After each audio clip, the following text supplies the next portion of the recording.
Hello and welcome to Trojan Talk. I'm your host, Aaron Taylor. Today we'll be talking about a local author and her book, recently published book, Joan Hazel. Thanks for joining me today. Thanks for asking me to come on. And as I mentioned, you're an author, but a lot of Yes. people around here may know you by a different title as ticket manager for the athletics department here at Troy. And but you've been spending some time doing something else, as we're talking about today, right? Yeah, I've been writing this book here, The Last Guardian. Been writing it for a few years and got it published. I'm very excited about it. And it just recently, it's been available online for a little while, but it just recently came out in an actual hard copy, right? Right, it came out in Kindle, in ebook form first, while we were waiting on the print version to come out, and now the print version is out. Now, of course, a lot of people may say, how do you make the transition from a ticket manager to an author? Has this been one of these great American novel things running around the back of your head all this time? No, I wouldn't say it's a great American novel that's been running around, but I have been writing short stories and outlines for books since I was about 12 years old. So I've been writing for a long time, and I've always journaled and written little short stories. So it's always been around. And this book, The Last Guardian, if we let everybody kind of see that there, Last Guardian right there, is the name of the book. We hadn't talked about the title yet. Tell us a little about what the book's all about. The book is about, the short tag would be Commando Shapeshifters Go to Hell, Battle the Gods, and Get the Girl. And that's basically what it is. You have 4 commandos that are shapeshifters. They change into canines. And the Last Guardian, the Guardians protect the shapeshifters. The last one's being killed, so now they have to go find another one and have that person take the place of the very last Guardian. And of course, you know, a lot of action and adventure, you know, a little bit of romance thrown in there. I had a chance to read it back when it was in electronic form and enjoyed it thoroughly. Thank you. It gets my stamp of approval there. But for folks there, they've already talked about shapeshifters. We talked about you know, fantasy elements. So would you consider this as a fantasy book? I guess the genre fantasy romance, maybe even, like, you know, because that's a very popular, I guess, genre out there. So what would you kind of classify this for the folks out there? I hesitate to call it paranormal romance. A lot of people call it paranormal because of the shapeshifters, and there are magic elements and Norse gods in it. There are romantic elements, but it's not the whole crux of the book. It's not you're going to fall in love from the moment you open it to the very end.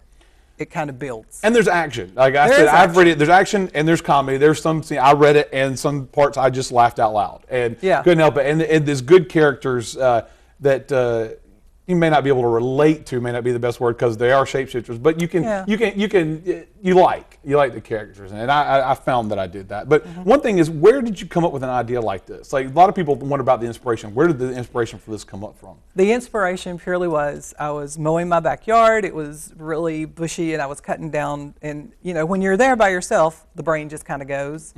And I thought, how cool would it be if you were a person who got thrown into a situation where you were a groundskeeper somewhere, and all of a sudden you're cutting down limbs, and all these guys start walking out, you know, half-naked guys. I hate saying that, but true.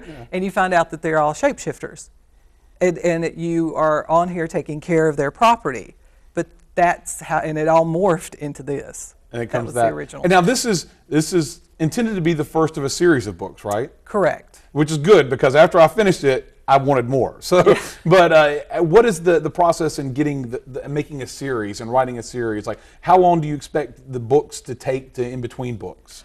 They're probably going to take, depending upon if the characters want to talk to me or not, probably about a year and a half to write, and then another 5 to 6 months to get edited, published, and put in. So it'll probably be another year. So when fans finish reading this first one and they're excited for the next one, it'll be a little bit of time before they get a chance to see what else happens with the guys, right? Yeah, it'll be about a year. So now, real quick, before we run out of time, if anyone is interested in getting their hands on a copy, where can they get their hands on a copy of the book? You can order it from Amazon as a Kindle download. Okay. Or you can also order the print copy from from Amazon.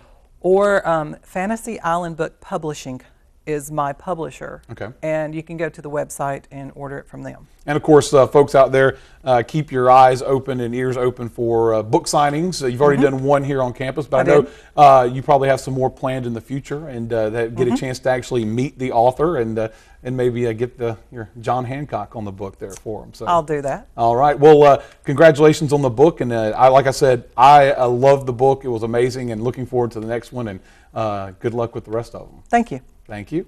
And thank you for joining us on this edition of Trojan Talk. That's all the time we have. Now, back to the news desk. And that's all the time we have for Trojan Vision Nightly News. For all of us here at Trojan Vision, thanks for joining us. Join us again tomorrow night for more news, sports, and weather. Have a great night.